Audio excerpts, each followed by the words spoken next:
on, we got a show right now. Let's go. Oh, come on. What?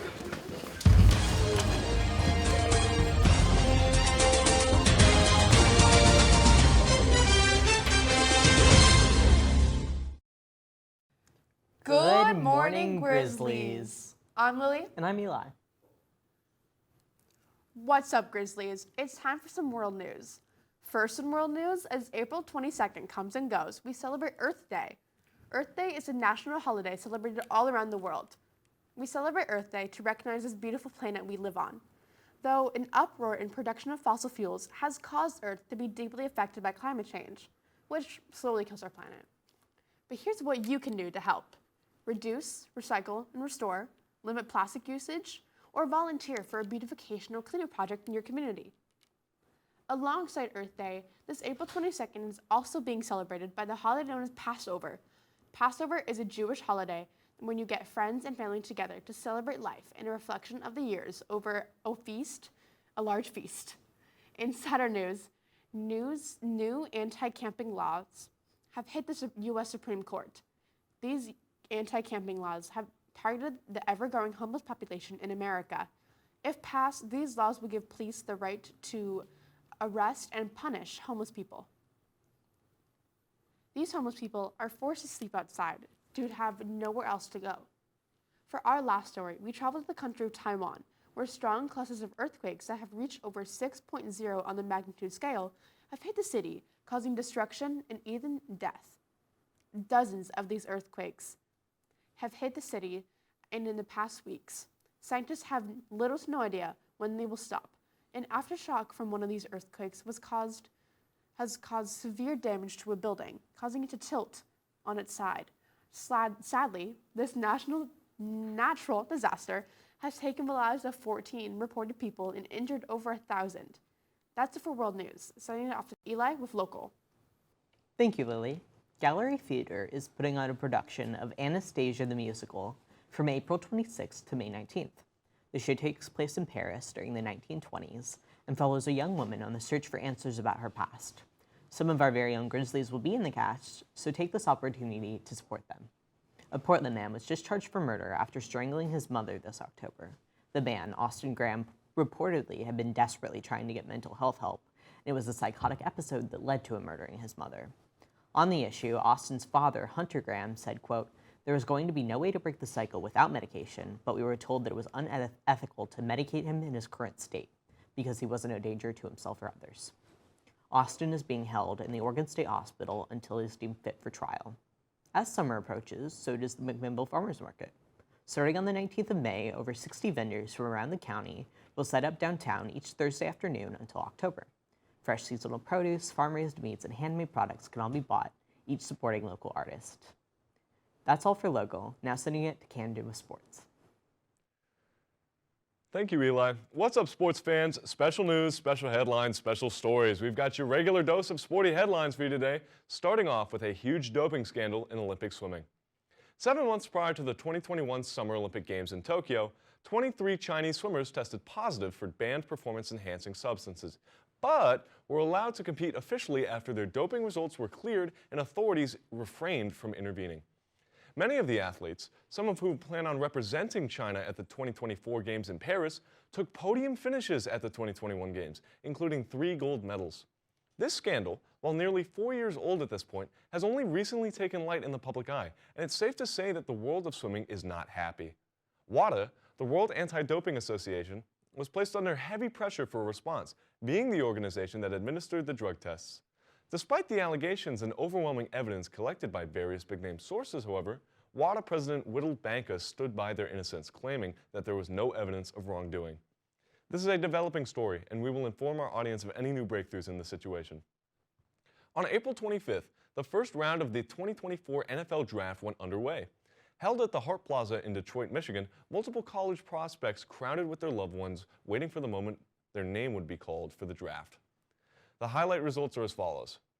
University of Southern California QB Caleb Williams was picked up by the Chicago Bears. University of Michigan QB J.J. McCarthy by the Minnesota Vikings.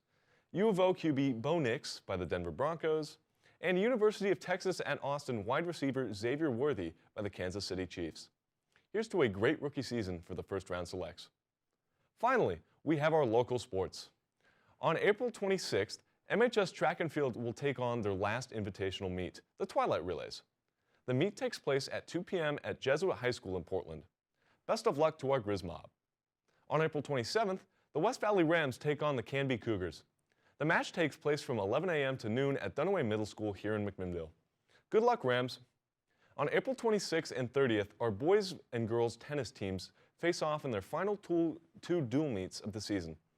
On the 26th, they go up against the Sherwood Bowmen, and on the 30th, they face off against the Newburgh Tigers. Go get them, Grizzlies.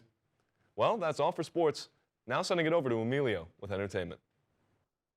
Thank you, Camden. Starting off with entertainment, get ready to relive the excitement because Star Wars The Phantom Menace is making a grand return on theaters May the 4th.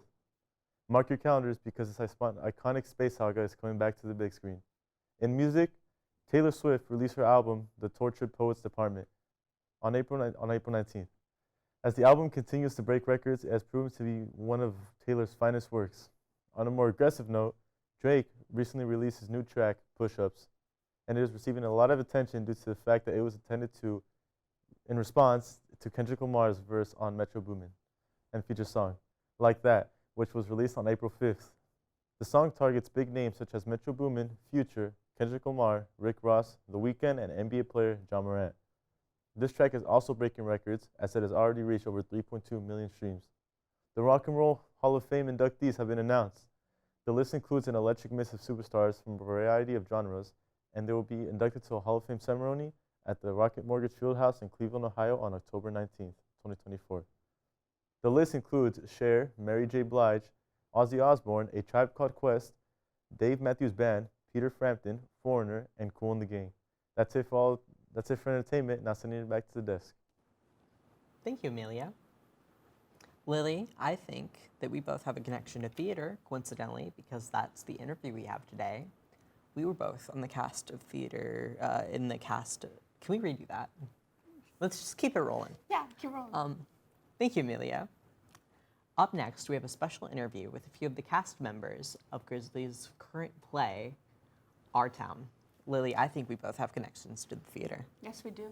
We do. I was the squirrel in my preschool's production of The Lost Bin. Ooh, you're a big deal. I know I am. You should be on Broadway. I know I should. Yeah, not to brag, but I was the giraffe in my middle school's production of The Jungle Book and Lion King. I'm sure you were the star of that show. Oh, yes, Yes. definitely. Let's head over to that interview now.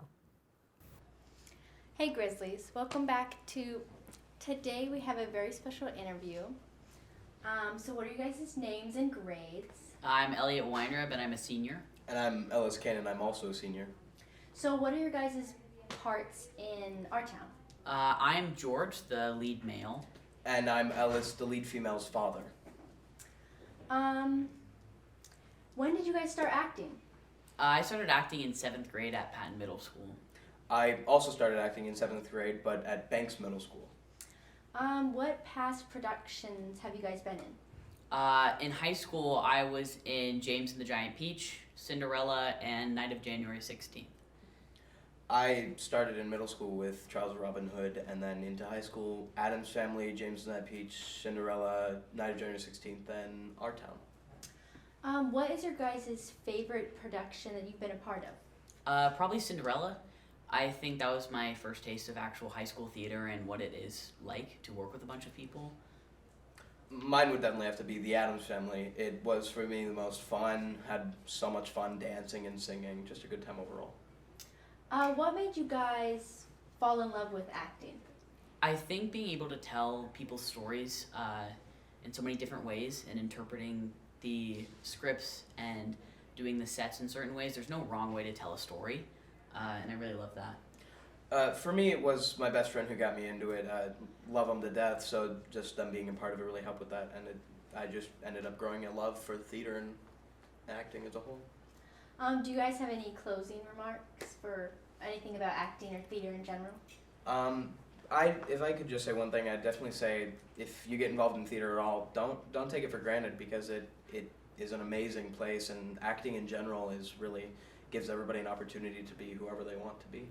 and even if you're not the type to be on stage, there's so many things backstage that you can do, and just the community and having such a close-knit family is so nice to have through high school.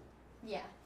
Well, thank you guys for coming on the show.